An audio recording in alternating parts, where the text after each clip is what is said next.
Hi అండి, welcome back to my channel. ఈరోజు వీడియోలో పుదీనా పచ్చడిని చూపించబోతున్నాను.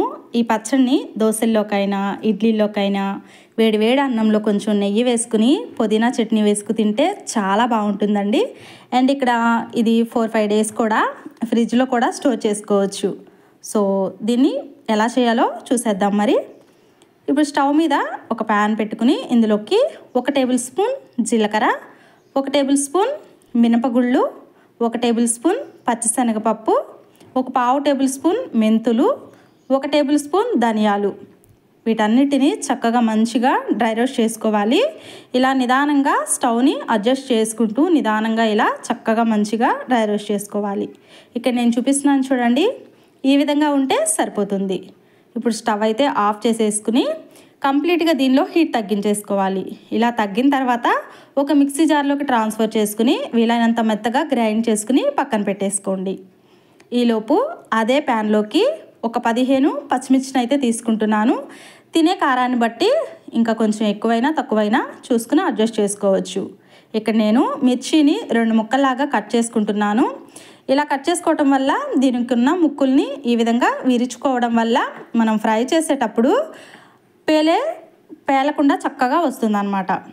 ఇప్పుడు 2 టేబుల్ స్పూన్ల ఆయిల్ని యాడ్ చేసి ఇవి చక్కగా దోరగా వేయించుకోవాలి. ఎక్కడ అడుగంటకుండా మాడకుండా నిదానంగా ఇలా మంచిగా ఈ విధంగా ఫ్రై చేసేసుకోవాలి.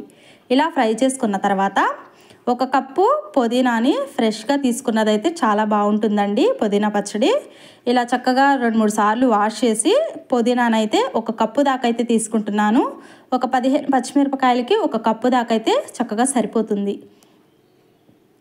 సో ఇప్పుడు ఇదంతా చక్కగా ఒకసారి గరిటెతోటి తిప్పుకుని ఇది చక్కగా మెల్ట్ అయిపోయేంత వరకు ఇలానే ఫ్రై చేసేసుకోవాలి.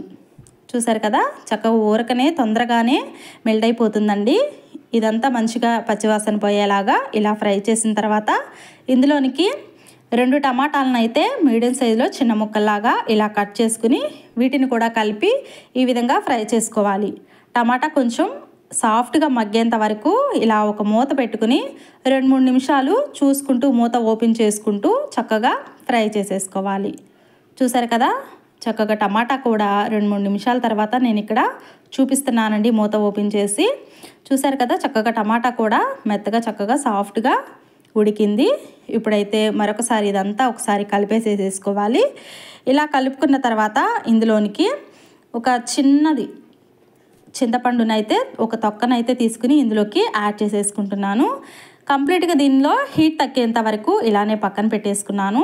మిక్సీ జార్లోకి ముందుగా మన మసాలా పౌడర్ని ఇలా ప్రిపేర్ చేసుకున్నాం కదా, ఇలా మెత్తగా గ్రైండ్ చేసుకున్న దానిలోకి ఇప్పుడు పచ్చిమిరపకాయలు పుదీనాని ఫ్రై చేసుకున్నాం కదా, ఇది కొంచెంగా తీసుకుని ఇందులోకి యాడ్ చేసుకుని మెత్తగా గ్రైండ్ చేసుకోవాలి. దీనిలో హీట్ తగ్గిన తర్వాత మాత్రమే తీసుకోండి. ఇలా చక్కగా తీసేసుకుని మిక్సీ జార్లోకి వేసుకుని ఇందులోనికి రుచికి సరిపడా ఉప్పుని యాడ్ చేసుకుని 2-3 వెల్లుల్లి రెమ్మల్ని కూడా యాడ్ చేసుకోవాలి. సో ఇదంతా చక్కగా ఫోర్స్గా గ్రైండ్ చేసుకోవాలి. మరీ అంత మెత్తగా గ్రైండ్ చేసుకోవాల్సిన అవసరం ఏమీ లేదండి. ఇక్కడ నేను వీడియోలో చూపిస్తున్నాను చూడండి, ఈ విధంగా ఉంటే సరిపోతుంది. మీకు చెప్తుంటేనే నాకు నోరు ఊరిపోతుంది అనమాట.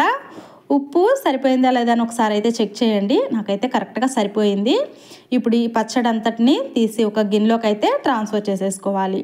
ఆ తర్వాత చక్కగా పోపు పెట్టేసుకుంటే పుదీనా చట్నీ అనేది రెడీ అయిపోతుంది. చాలా బాగుంటుందండి. తప్పకుండా ట్రై చేయాల్సిన రెసిపీ అనమాట.